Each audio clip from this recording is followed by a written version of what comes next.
My name is Jonathan O'Connell. All my friends call me Jono, and I'm the founder of Terraense.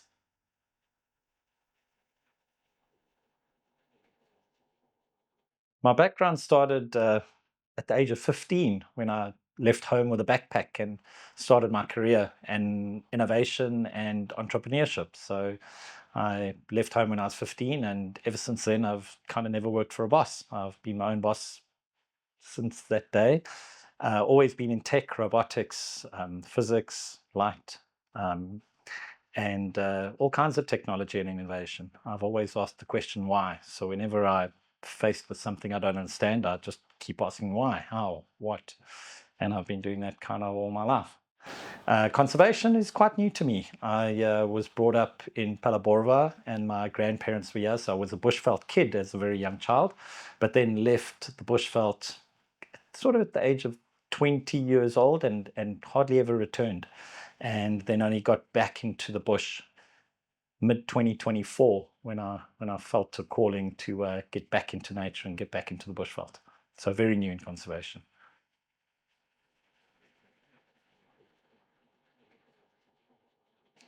So Terrasense, our mission statement is reduce impact, increase insights. In everything that we do, that is our guiding compass. Reducing the impact on the animals specifically, but not only on the animals, also on the rehabbers and the conservationists, all the vets out there and all the people that are toiling in the mud to try and help these animals. And then increased insights. Our technology is designed around making the conservation and researchers and rehabbers' lives easier, giving them more meaningful data at a lower price point.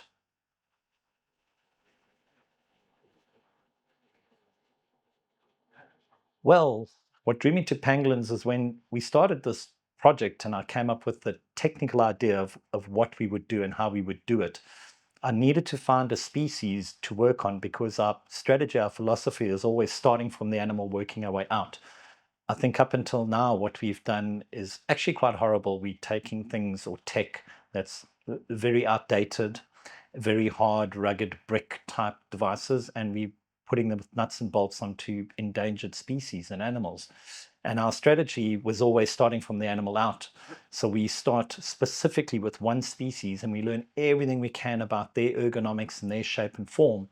And we then design the technology to work with that species. So we couldn't just unilaterally say, let's do all animals. We had to start with one specific one. I knew it had to be rehab because there was no point in darting and sedating animals to try it out take until we knew it was working. So it had to be a rehab animal. And a pangolin was an interesting species ergonomically. There were many challenges with the animal, the fact that it burrows, that it's nocturnal. These are all cool challenges to work with, that not much sticks to the scales of an animal. So currently we're drilling holes into their scales. And couple that with the rehab and the fact that they're the world's most trafficked mammal, these are all very good reasons for me to look at working with pangolin rehabilitation as our first species.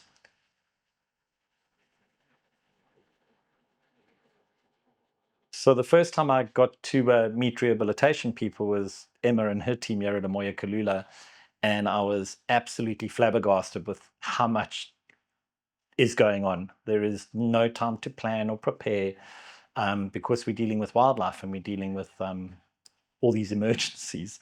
So there's forever a crisis of epic proportions with an animal somewhere in the world that Emma needs to solve, and her team and Catherine and the rest of them. And I was just blown away by how hard these people work and how little tools they have in their portfolio that makes their life easier.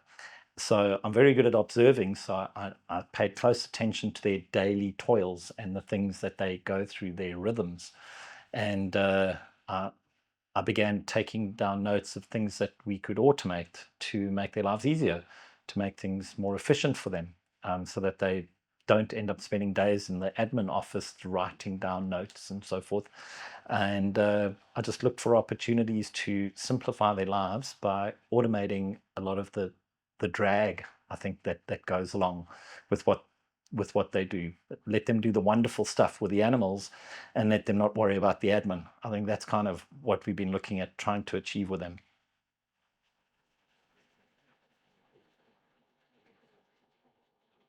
So pangolin rehabilitation data, I think, varies from center to center, but the constant tone that I've found is we all have pangolins in rehabilitation. They'll go out for daily walks. Each pangolin will be married or paired with a guardian or a walker. During the walks, observations are taken by the walkers, very detailed walks.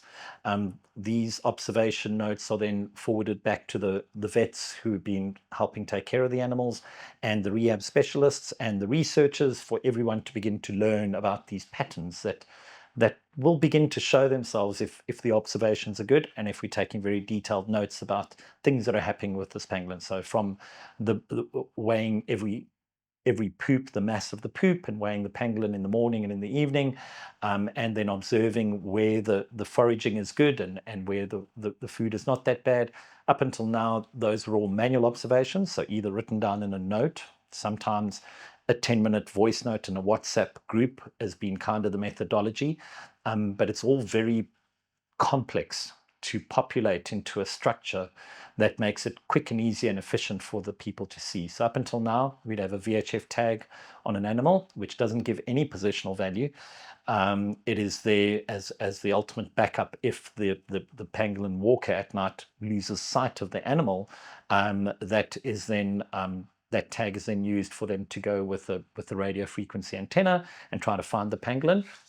And over and above that, the daily observations during walks, and then all the clinic procedures, which would be tubing, adding supplements, certain scans, CAT scans, x-rays, that kind of thing. But the vast majority of the data is either manual or needing to be digitized and cloud-based, put into the cloud much later down the line.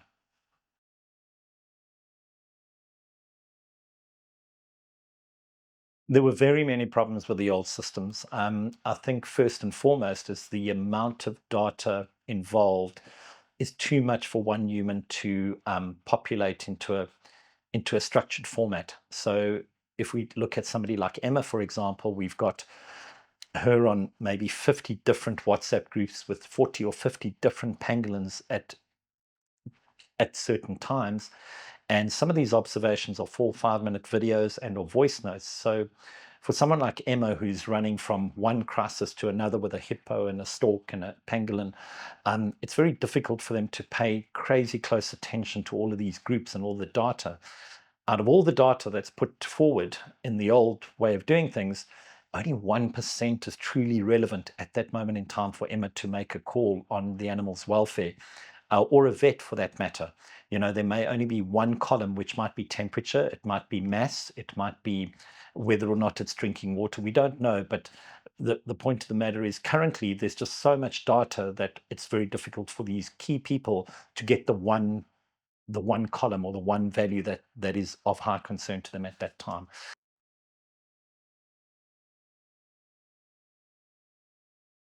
The time in the current methodology or the current system to convert the daily observation notes into a digitized cloud-based format, I'm not even lying, could be 6 months. The methodology at the moment is we'd write down daily observations on an observation chart sheet that would then be filed and put into a file in an office. And it could be months before that's finally retyped into Excel and then eventually put into the cloud. So there was a lot of time between the event and that data being populated into the cloud and being made available to other people who could learn from that data. I think we've had very fragmented data sharing policies up until now, where everybody's kind of looking at their own data and learning. But what if we could all learn from all the data at the same time? Wouldn't that be great?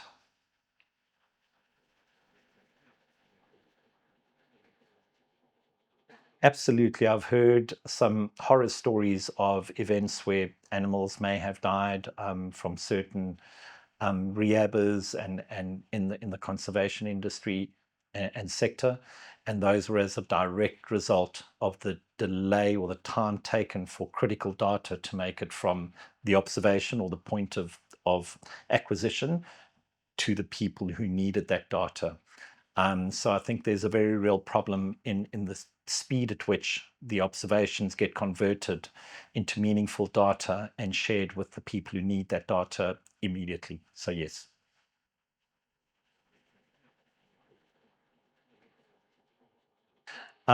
What told me this needs to change was my observations in the current methods of capturing data, storing data, sifting through data, and categorizing data into meaningful columns, really. As I said earlier, there's just so much information. I think that the missing key here was that it was just too much to sift through for the people that need. And what our system is doing is we're putting it into meaningful columns and prioritizing columns per person or per quadrant. So a vet may need certain columns that are relevant to him or her, high priority, and a researcher may have relevance in other columns. But it's just letting machine learning and AI take care of this and automate 90% of the drag. There will still be some manual work at the end, but if we can take care of 90% of the time that's currently being spent on sifting through all this immense data manually, I think it'll have a massive impact on the on all the people concerned.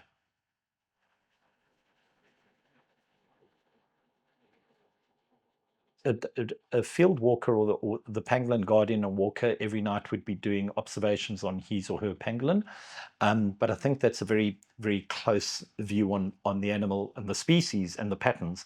And I think it's only when you start populating 10 and 20 and 30 different pangolins in different areas and different climates that these patterns start to emerge. So I think on the micro level, we've got the field walkers doing their observations, but they don't holistically see the bigger picture of how these patterns become more obvious as we increase the data pool of more animals and more walkers and more environments.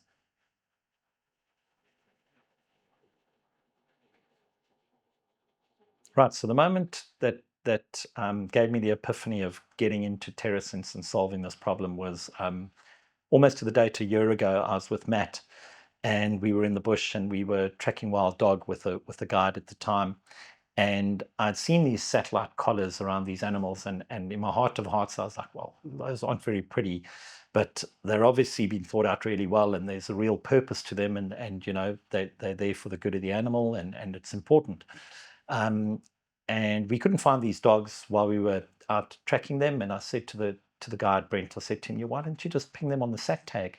And he said to me, no, you can't, because I said, why can't you just ping them? And he said, no, it happens only once a day, every 24 hours. I said, why don't you just ping them now and then we can find them? Because that's the whole reason they got the sat tag. And he said, no, because if I do that, the battery will go flat. Then I said, well, just change the battery.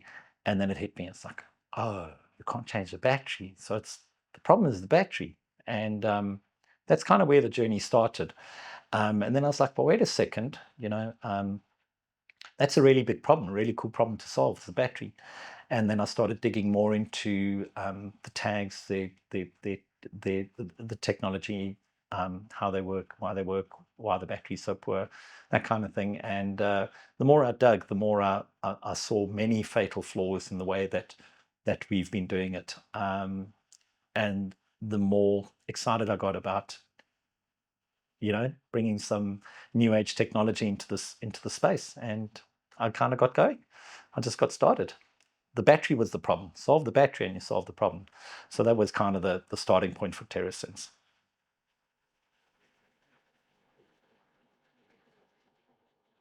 So in the beginning, when I looked very carefully at the current tags, I began taking very clear, defined notes of the fatal flaws, I'd like to call them. So for example, we were using satellite to find the location of an animal in an environment where an animal burrows or lives under trees or in caves. And I was like, well, you're never going to get a sat lock. We were using GSM to backhaul the pixel or the GPS coordinate to to the to the mothership or the researchers in an environment where there's no GSM coverage. And I was like, wait a second, guys, how can we be using GSM? We saw tags that had solar panels on for nocturnal animals. I'm like, what are we doing here? And on the pangolin specifically, we saw an animal that's round, and we saw a flat square tag. And the moment you got a radius and a straight line, you got a pinch point. So it was just, I began to think. I looked at the human form, I looked at rings, and I looked at watch clasps, and I looked at buttons on shirts and shoelaces. And I was like, well, we're also irregular in our ergonomics and shape, but over time, through clever design, we've managed to make things fit nicely. And why are we putting these bricks with cable ties on these really fragile, sensitive animals? I was like, no, there's got to be a better way. So I looked at the fatal flaws, which were things like GPS, when you can't get a lock, the GSM system, big block, heavy, non-ergonomically designed tags, how heavy they were, all these sensors on the animals that all just ate a battery, that killed the battery power and meant you needed to change the battery more frequently. And I began to see how we could do this better. At the time, I was living in the UK, and when I went for it, I just moved, left, built a camper van, drove up to Hoedspruit, and I said, I'm going to be here until we get this thing done. And kind of we've been here ever since for the last 4 or 5 months. So it's commitment, and it's understanding. When I saw the problems in the current legacy tags, figuring out ways to do it in a better, smarter way. So, one big fatal flaw I saw, for example, in rehabilitation animals, was we had a camouflage tag in rehab with a non-rechargeable battery. And I was like, why would we not charge the battery in rehab? We got the animal every day. That makes perfect sense to me. Why are we putting a non-rechargeable battery on? It's like having your iPhone and throwing it away when the battery's dead. And then right next to the camouflage tag, we'd have 2 lights to show the walker where we are. And it's almost as though we're wearing camo pants with high-vis vest, and it's like, do you want to be seen or not? It's like, in rehab, we want to find our animals. So these were kind of the things that were just, the logic for me was irrefutable. It was like, everybody said, leave it to the pros. They've been doing this for decades. They know everything. But for me, the logic was just irrefutable. It was like, no, there's got to be a better way. So we got going.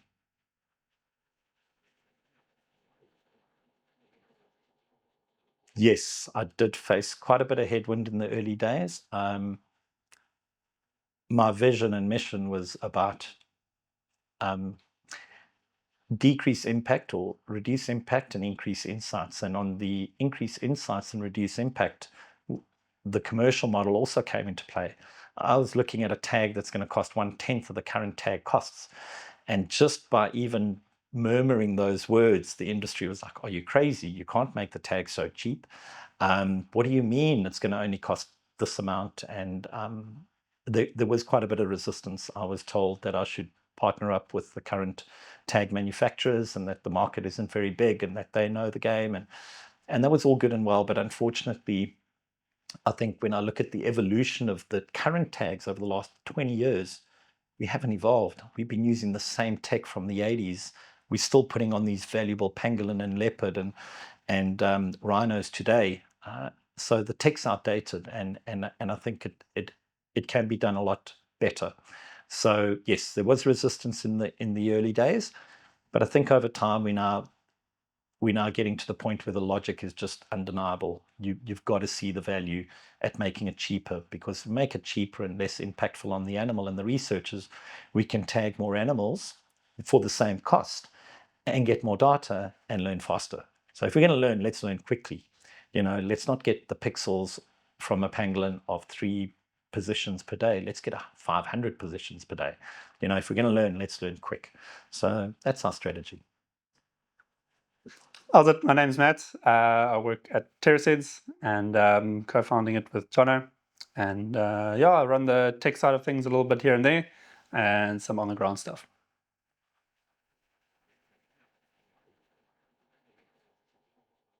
So the new system is all about ease.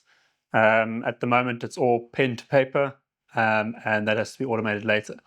With this system, it's talking into a microphone or into a phone, and the program is then going to go through all of that data and parse it and clean it up. So it's taking the raw data, cleaning it, and putting it into something presentable, searchable, and organized.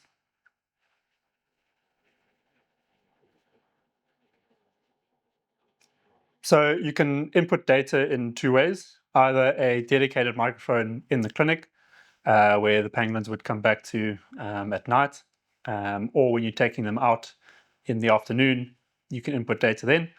And then another part is on an app on your phone. You can be in the field and you can take as many voice recordings as you like as you go. You don't have to be in Signal. And when you come back to Signal, all of those voice notes automatically upload, and our program then runs all of that through the software and starts cleaning up the data. So when the data arrives at the server, the first thing that happens is a transcription. So we get a full transcription in text form of everything that was said. We then use AI to go through that because AI is very good at cleaning up lots of messy data. And we still keep that full transcription always so that anyone can always go and reference exactly what was said. But yeah, so with the AI cleanup, we then get very clear bullet points or columns in an Excel program that you can go and search through, you can sort, and obviously that gets uploaded to an online document. So now it can be accessed from anywhere, sorted, cleaned, and easy to read.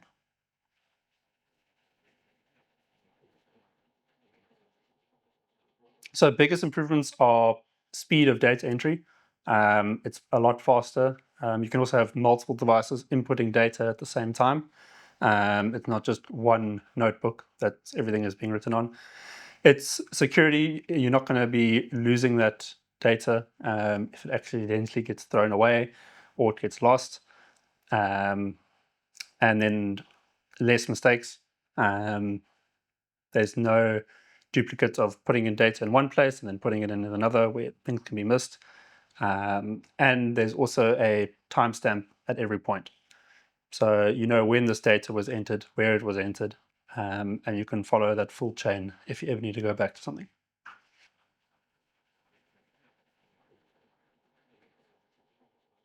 So on a regular day, this will become an ease thing.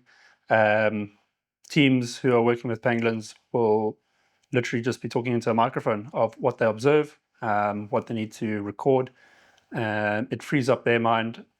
Sometimes if it's been a crazy day and pangolins are waking up and you need to get them out to walk, you might forget to weigh them at the beginning of the walk. Or when they come back, maybe there's a different issue. And at this point, even while you're on the road to take your pangolin out for a walk, just pop a voice note into your phone and it's got it all recorded. Anything that you forgot to add, you can throw it in at any point. And that's the whole point of AI, is that it understands what's being read or understands what it's being told, and then it can put it into the right place.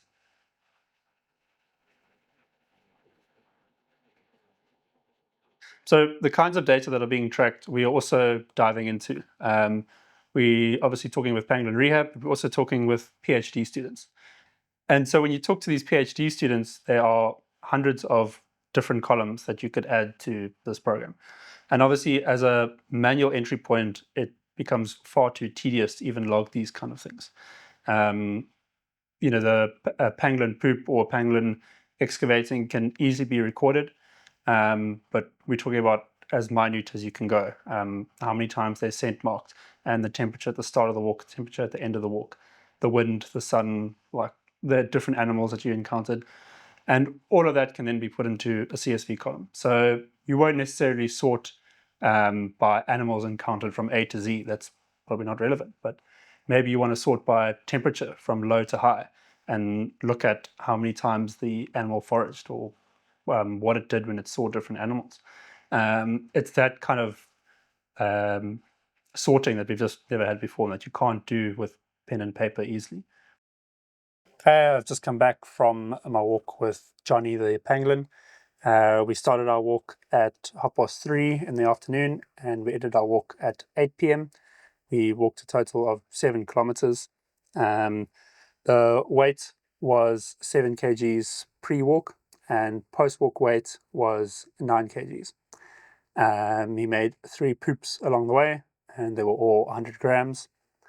We encountered some wildebeest, but there was no action taken.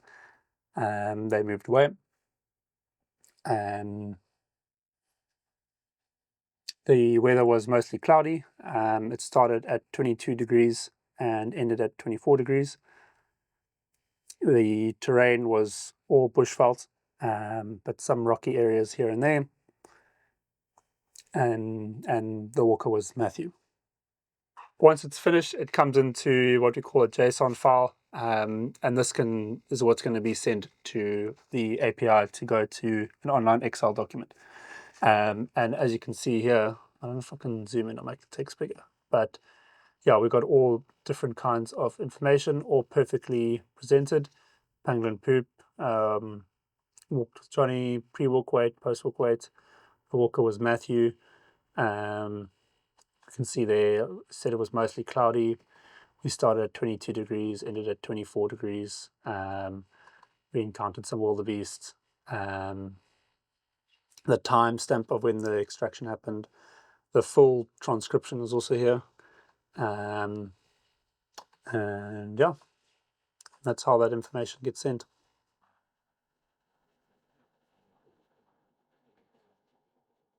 So another thing that this will start to pick up on is patterns in the long term. So be it data over the whole course of when a pangolin is in rehab, any small notes taken here or there that could easily be missed or maybe even summarized by a human originally, and that data gets lost. So with this, keeping all of the data in a program, you can start to search for things that maybe you didn't even consider when that data was inputted. So you have this full log of absolutely everything, and it's all searchable, it's all findable.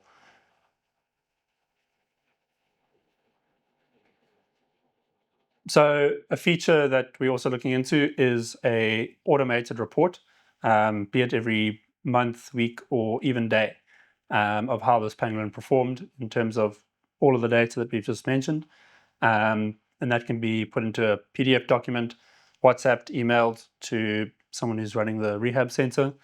And just with a simple graph and red and green and yellow color coding, you can show, has this pangolin dropped weight, increased in weight, has there been excessive loss, or is it marginal? And also it can be great for rehab centers who are looking to raise more money. I think having a generated report of data showing how these different animals are performing could be useful to them, sharing with individual donors rather than publicly. But yeah, also would give them just a few more points to share and show, especially if a person has donated towards a specific animal. These reports are now all automated and can show how that animal's doing.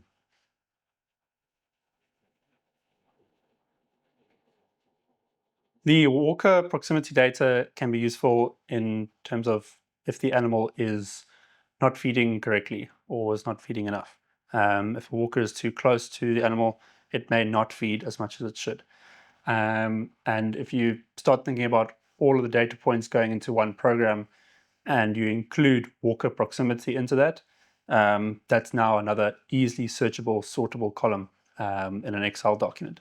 And then you can compare that to the rest of your animals. Or if you changed walkers on a pangolin, you can also compare this data now to previous walkers. And is that proximity affecting the animal? By how much? And at what distances is it affecting the animal?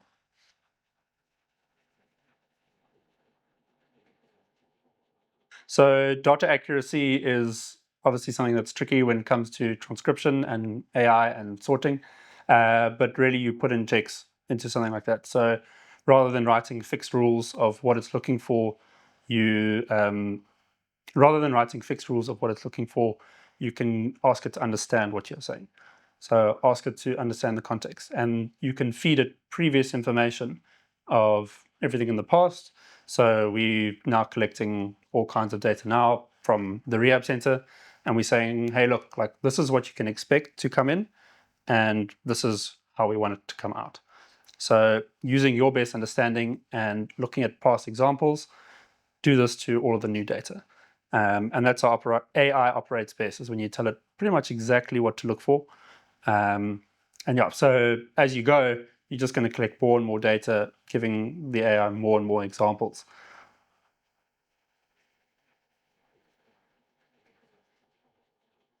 I think what we imagine is probably a very detailed pattern recognition software, um, to stuff that we haven't even thought of before, taking every single data point and trying to draw a line to another data point.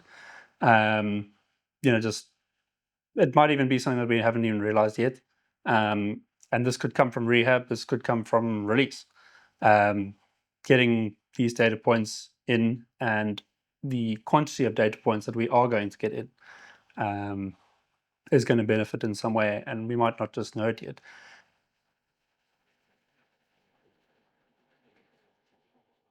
So Panthera Photo Safaris have donated 70,000 Rand to a portion of our project with Terraense. And the specific portion is the automation of the daily menial but important tasks. So where we're going with this and what we'd like to do is, this is not just for one rehab center, this is for all rehab centers. We're trying to automate those daily menial but important tasks through talking alone. So what we found, if you think about it logically, whenever we're doing all these observations with owls and pangolins and bird and whatever it is the rehabbers are faced with on a day-to-day basis, they're almost always handling the animal, which means their hands are occupied. So currently, through observations, we've seen that you'd have one person writing down the weight or the observation, while the rehabber, the Emmas of the world, would be working with the animal. But wouldn't it be great if they could just talk into their phone and all of this gets automated without cell phone coverage, populated into a cloud-based Excel CSV document, and just taken care of? By talking into the microphone, you free the hands of the rehabber so that they can keep doing whatever they're doing, and they don't need to be slowed down by doing some of the manual or physical work with the animal and then writing down notes. And then, as we pointed out earlier, getting to a point that that's only ever put into the cloud 6 months later or 6 weeks later.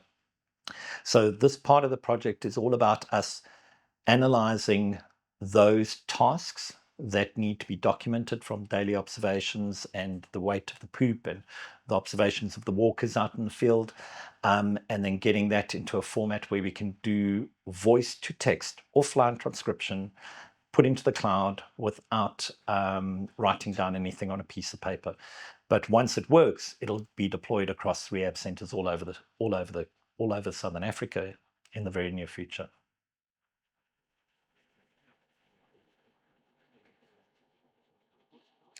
This is a very important part of the project, the funding that Panthera have provided to us. It needs to be done in order for us to unify a solution. So what we've also found is that there are so many solutions that take care of one part of the project or the puzzle, but negate another. So the rehabbers need 20 different apps on their phone, and they need 5 different accounts with many different things. So our solution is aimed at unifying it. It gives people free communication, where you could be in the bush and you've got a flat tire when there's no cell phone signal, which happens all over the time, all over the show, and you could literally just talk into your phone and say, I have a flat tire.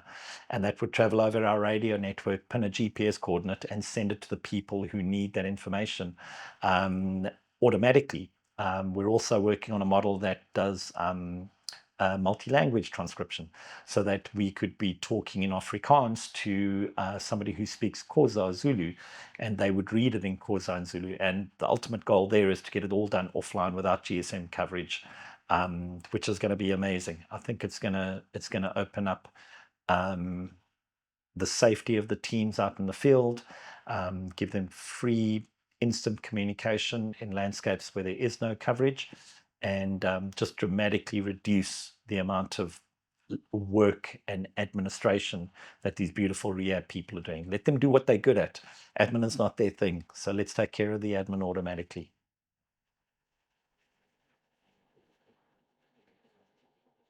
So the moment we automate these daily tasks into a cloud-based format, it means in reality, and we've had these scenarios played out to us in the past, we would have a rehabber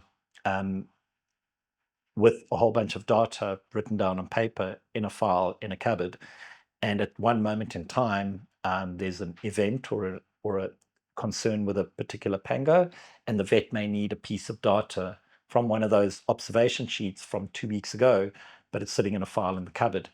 And the rehabber will be on a different location saving a bird or a hippopotamus. So obviously they weren't able to memorize all of that. So what do immediately is it'll take the data from the moment of observation to a cloud format where all the people who need that data can find it within a matter of minutes. And that's the key. It's like the data is where it belongs from the minute it's been observed or taken in, recorded by voice. And within a matter of minutes, it's in the cloud and it's available to all the right people immediately.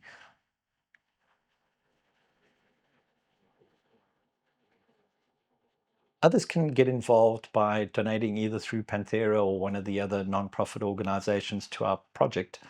And our goal and dream is to try and mobilize and set up solutions for all the pangolin rehabilitation centers in Southern Africa.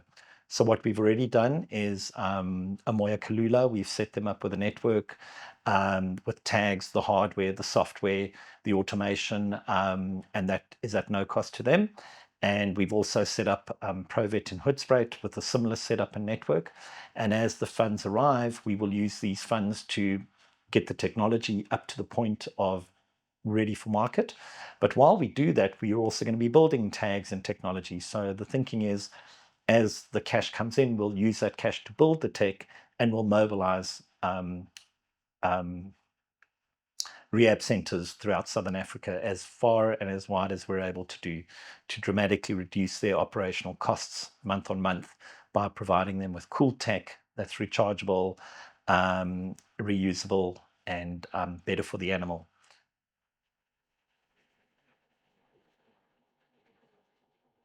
The changes we've seen so far is the peace of mind that we've given the rehab specialists. In the case of Emma, if we had 3 or 4 pangolins in the clinic at one given time, when those pangos go out for walks in the evening, there is a lot of anxiety. They don't know if the animal's safe, if the walk is too close, if the walk is too far. Is it on the move, or is it stationary? What we now do is instant real-time verifiable information of the pangolin and the walker's movements. So the rehabber can log in on their phone 2 o'clock in the morning and they can see where their pango is. And they can see a little snail trail on the map and they can say, over the last 4 hours, we've seen 50 positional values. We can tell that you're moving and we can tell that you're healthy. So in terms of, I think the peace of mind that it gives the rehabbers, I think that's amazing. They've never had that before.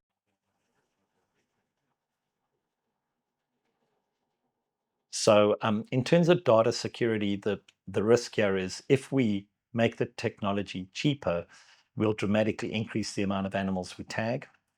If we go from VHF, which has no positional value, to full GPS positions of 500 position values per day, there is a lot of risk because when we're dealing with rhino and pangolin and those kinds of species, obviously that data in the wrong hands would be a catastrophe. So there are many countermeasures we've employed in our system. As we scale and as we grow, we move into fragmenting and encrypting the animal's 6-character code and running it through a secure remote server, and then only unifying that animal's data later. So even if the message were intercepted, an animal's ID may be Zulu 1, they would only get 3 characters and they would be fragmented and broken up. There would be biometric access control to the app. You wouldn't be able to simply just share your username and password. And we're looking very carefully at how we protect the animal's positional information from the outside world, from getting into the wrong hands. We work on a closed radio network. So the entire cluster, each cluster is password protected and encrypted. And then all the data in the cloud format is stored on a remote secure server. So yeah, we've taken the security of the animals very, very close to our hearts.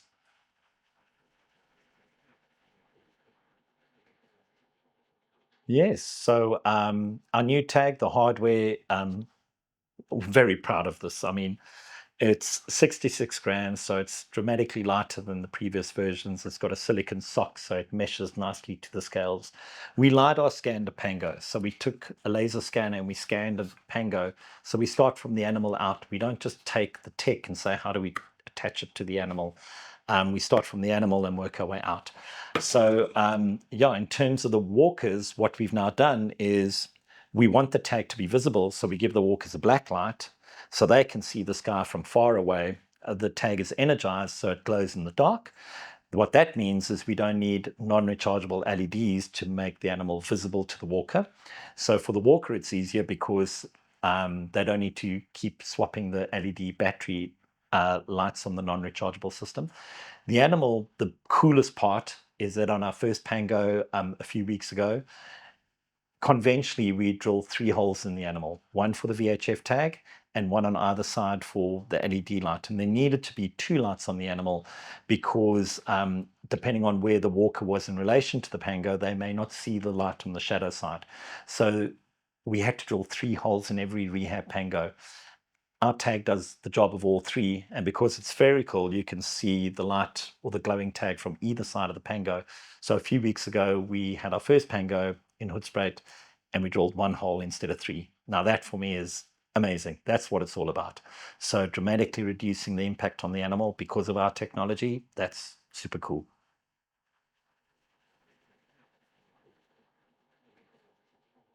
So in terms specifically of pangolin rehabilitation, the flaws that we found with the older technology, there were quite a few things we thought we could improve on.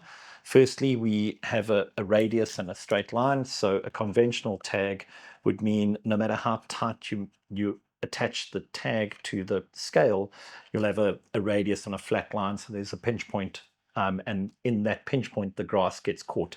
And when the grass gets caught in that pinch point over there, it limits the animal's freedom of movement. So either the walker needs to constantly intervene and untangle the animal, or the animal gets stuck for a period of time. Second to that, we had a camouflage tag in rehabilitation. We had a non-rechargeable battery in rehabilitation, and we had this long antenna which got in the way of the animal rolling into a ball. Because of the long antenna, the tag needed to be mounted quite high on the back line, which is kind of the tallest portion of the animal's back, which means that the snagging hazards were pronounced on the high end of the back. We also had LED lights on either side, meaning we got to have 3 holes in the animal, more snagging points, non-rechargeable batteries to get lights onto the animal. So those were the things we looked at in the conventional tagging system. And we then said, let's make the tag visible. Let's use silicon. What the silicon does is it creates a suction cup principle. So as we attach it to the scale, even though pangos are different sizes, what it does by virtue of the compression is we prevent any grass from getting in the bottom over there, because there's a convex shape to the bottom of the sock. We included a night glow light, so now we don't need a day glow torch, so the walker and the pango are less visible to passers-by than they previously were. We don't ever need to buy a rechargeable or non-rechargeable battery for the LED light. We eliminate the 2 holes on the side of the animal, and we give 500 positional pixels per night, and we make it rechargeable. So it's lighter, it's rechargeable, it's cheaper, it gives you true GPS positions. It also gives you the positional value of your walker. So you're able to see the walker in relation to the pango, so you can see that they're not too far apart or close to one another. And we've also got, for example, a smart light built into our tag, which is an LED over and above the night glow purpose, and it is married to the walker. So at night, if it's dark and they're not in the clinic, the light will come on. Because we geofence the clinic, we know there's no point in having the light on when the animal's in the clinic. But if the animal's out on a walk within 200 meters of the walker and it's dark, the light will come on. But if it's 500 meters from the walker, the light will not come on, because then the walker can't see it, but the poachers can. So it's kind of just applying some basic common logic to these kinds of things. If the pango is moving faster than 50 kilometers per hour, Emma gets a notification on her phone. Your pango's been stolen. It's logical. Pangos don't walk 50 k's per hour. So we just write smart, simple rules to if this, then that, that make it easier for everybody involved to learn faster while helping the species.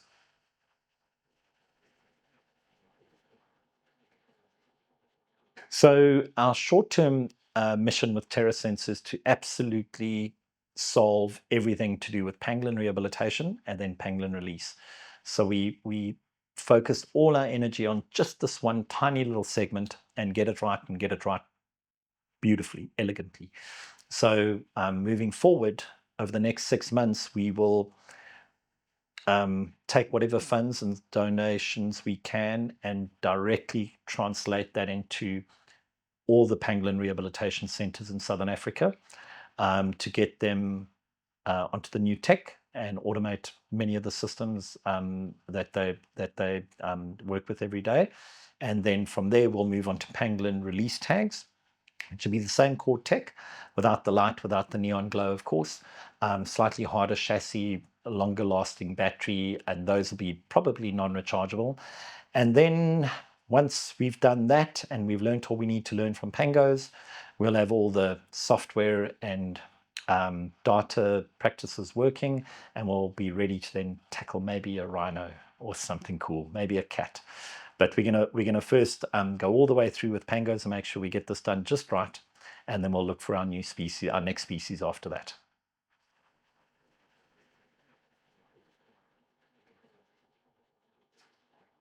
Sure. What do pangolins teach us as people? They just teach us to be nice, you know? Like when they go out there and they munch those ants, they're helping everyone, you know? Even the ants truly, and they're helping the ecosystem and they're helping the balance of things. And, you know, they're just so fragile and they just kind of trust everyone. And the first thing they do when you walk up to them, if, you know, they're in the wild and they roll into their ball, it's just so sad that people just pick them up and go sell them for cash. And these poor pangos are like, you know, but the upside is when they do come into rehab and they do get a connection with people, these beautiful little characters come out and they're just like so like happy with everything. You know, they're really cool.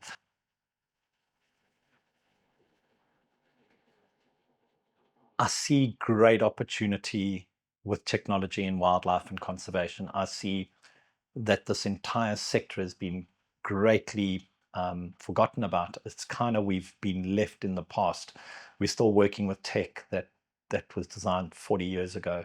And I think it's time that if we're going to say on the one hand that this animal is so fragile and valuable, and you know we're on the highly endangered list, and it's about to come to an end, for us to still be putting tech that was made 40 years ago on that animal, I think is rude.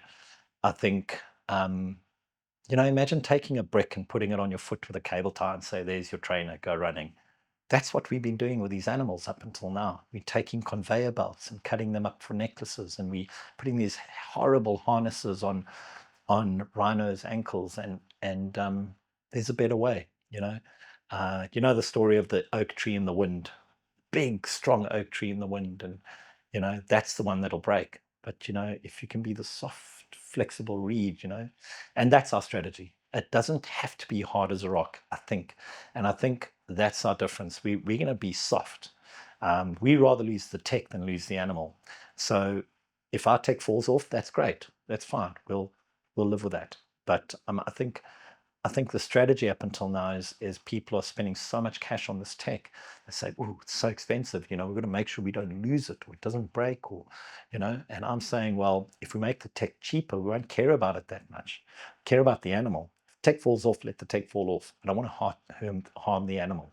So our strategy will be soft, light, simple, flexible, always in everything we do.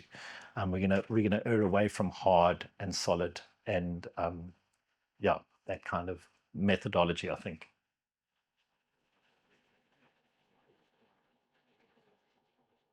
So this is a wild dream. What I see people collaborating and sharing information and learning together. today I see a fragmented industry where people are doing the right thing for the right reason, but they're holding on to their data and they're not sharing their learnings with one another. And I think that is important. I think we all fail. And I think maybe today too many people are afraid of sharing their failures. But at the end of the day, if we do that and we share with others what we did wrong, they'll learn too without making the same mistake. And I think that's my dream. I want to get so much information out there on all these crazy cool animals and their environments and the patterns. It's all about the patterns. That's what we're about, is trying to find these patterns and revealing this information.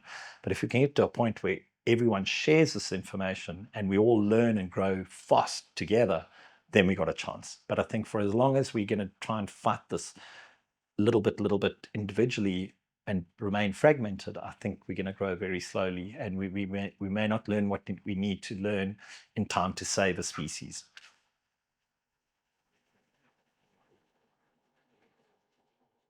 So one message for all the people out there is it's not as hard as you think to get involved. It's not impossible. So I think my one message would be, whatever way floats your boat, whether it's donating or signing up to be a pangolin walker or a guardian, or go clean blankets at the rehab center of all the animals in the morning, or go on a volunteering course. You think it's out of your reach and you think it's too hard and too complicated, just do it. Just get out there and do it. Do something. Do anything. Whether it's picking up a couple of pieces of litter while you're walking on the beach, that's okay. Just do that. Just do something. Just get involved.